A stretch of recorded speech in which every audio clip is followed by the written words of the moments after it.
Bon, ben, bonjour, je m'appelle Jean-Guy Bélanger. Je vends du Rovibec depuis 1984. Je connais un petit peu le produit. Et puis, on a sorti une super de belle machine qu'on appelle le Rovicar. Le Rovicar, surtout, il est en stainless, fait que c'est encore mieux qu'en acier peinturé, bien entendu, parce que le stainless n'a pas de bout. Ce que j'aime du Rovicar, c'est qu'il est facile pour aller tanker ton moteur. Tu n'es pas manché là, avec un paquet de choses là, pour aller tanker ton moteur, tu es à l'aise. OK? Il n'y a pas d'obstacle pour y aller. L'autre avantage que j'aime du Rovicar, c'est qu'il n'y a aucune courroie. Il est complètement hydraulique à l'intérieur. Tu as le moteur avec une pompe hydraulique qui est installée ici. Là. On le voit, la pompe. Et ta pompe ici est installée au bout du moteur. Fait que tu n'as aucune courroie, c'est complètement hydraulique. L'hydraulique, les gars, les producteurs connaissaient ça, c'est bon l'hydraulique. Peu importe la machine, ça la terre, c'est bon. L'autre avantage que j'aime, c'est l'entretien du Rovicar. Tout est là. C'est pas compliqué.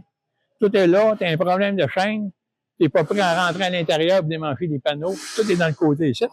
Puis tu as des anomètres qui graissent les bearings sur le bout aussi. Ça, c'est un gros avantage que Rovibec ont fait. Et puis, aussi, que c'est qu'ils ont le panneau en avant, là, il se rouvre. L'avantage du panneau qui se rouvre en avant, c'est que si tu as un problème avec ton pont, tu veux réparer ton pont, ou tu veux donner l'ensilage dans un pack, tu ouvres ton panneau, tu prends une fourche, tu donnes l'ensilage dans un pack. Ça, c'est une cause avantage qu'on a. Le gros avantage qu'on a, ce chariot-là, il est monté sur un frame. OK? C'est pas la boîte qui fait le frame.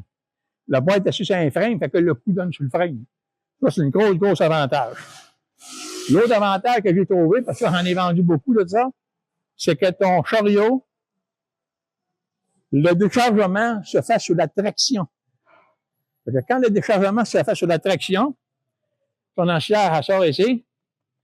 L'avantage que tu as, c'est que c'est beaucoup moins dur sur ta conduite. Parce que ton ensilage, elle sort ici sur la traction du chariot. Moins dur sur ta conduite. Puis en plus, que quand ton ensilage s'en vient vers les roues en arrière, ça donne toujours du poids sur ton chariot. Parce que tu as affaire à les soigner à l'extérieur, un petit peu de neige, le chemin il est coulé un petit peu, tu as toujours la bonne traction parce que ton poids il est toujours sur les roues en arrière. Ça, c'est très important. À ce temps, ben, il y a un beau dégagement. La plaque est grande. Les manettes sont à la main, sont faciles. Lui, il y a un épandeur à pâte. Ça va super bien. J'en ai vendu plusieurs. Ça va très bien pour étendre ta pâte. Lui, il est ajustable en angle. Tout dépend de ce que tu vas envoyer ta pâte, là, autour des animaux. Le moteur, il est hydraulique là-dessus. Il n'y a pas de chaîne, il n'y a pas de courroie après ça. C'est vraiment bien fait.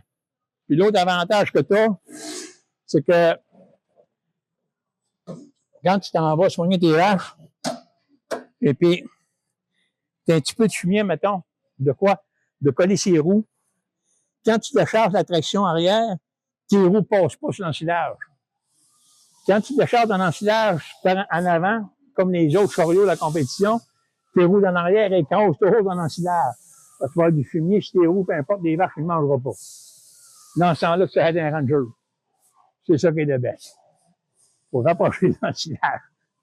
Puis dites-vous en affaire, les gars, là, assez souvent, là, tu vois ton silo ou l'ensilage, là, tu l'emplis avec une boîte de 40 pieds de long avec un tracteur, OK?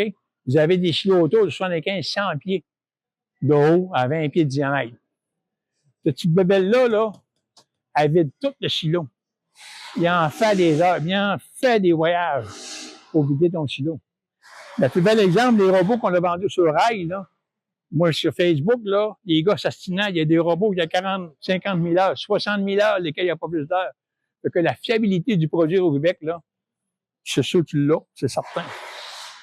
Pourquoi tu vas faire long? C'est parce que c'est facile d'entretien. Quand j'ai expliqué tout à l'heure, l'entretien de la graisse avec les chaînes. Tu vas huiler tes chaînes, les monter sur un frame, tu crocheras vraiment la boîte là-dessus. Ça, c'est... je prends mon machine d'air, puis mon machine Rovibec, ça c'est sûr et certain. J'en ai vendu beaucoup. J'ai des gars qui les ont depuis plusieurs années. Et puis, c'est encore fonctionnel. Les gars sont en chantier de le machin. Une autre affaire que je vais vous rajouter, c'est que ta tôle qui est pliée ici, comme ça, là, au lieu d'être carré comme la compétition. En compétition, ta tôle, ici, ton mur, il arrive carré, OK? Lui, il arrive plié par en avant. L'avantage que ça donne, quand ton ensilage tombe dans le fond de ton chariot, ça rafale, hein? L'ensilage monte dans les airs, mais ici, il ne monte pas dans les airs, il vient à côté sa tôle, ici, à l'intérieur. Fait que ça empêche d'avoir tout l'ensilage en face ou la poussière, peu importe, quand que tu veux remplir ton chariot. Après ça, il y a des barres stabilisateurs à l'intérieur. On va montrer des barres à l'intérieur qui renforcent les côtés. Fait que si jamais, quand tu changes l'ensilage de quoi de pesant, ben, ça tire des côtés pour pas que ça rouvre, là, chaque barre. Fait que non, c'est une très, très, très belle machine. Puis en plus, en stainless, regarde, ça n'a pas de bout. C'est complètement hydraulique. C'est pas hydrostatique. Il n'y a pas de cours. Il n'y a pas d'entretien. Ça à peu près rien. Fait que c'est le temps de vous laisser aller, hein. OK, oubliez pas, là, allez miser sur l'encan, ça finit le 8 mai. OK? Tentez votre chance, là, manquez pas votre coup, là. Le 8 mai, ça finit, là.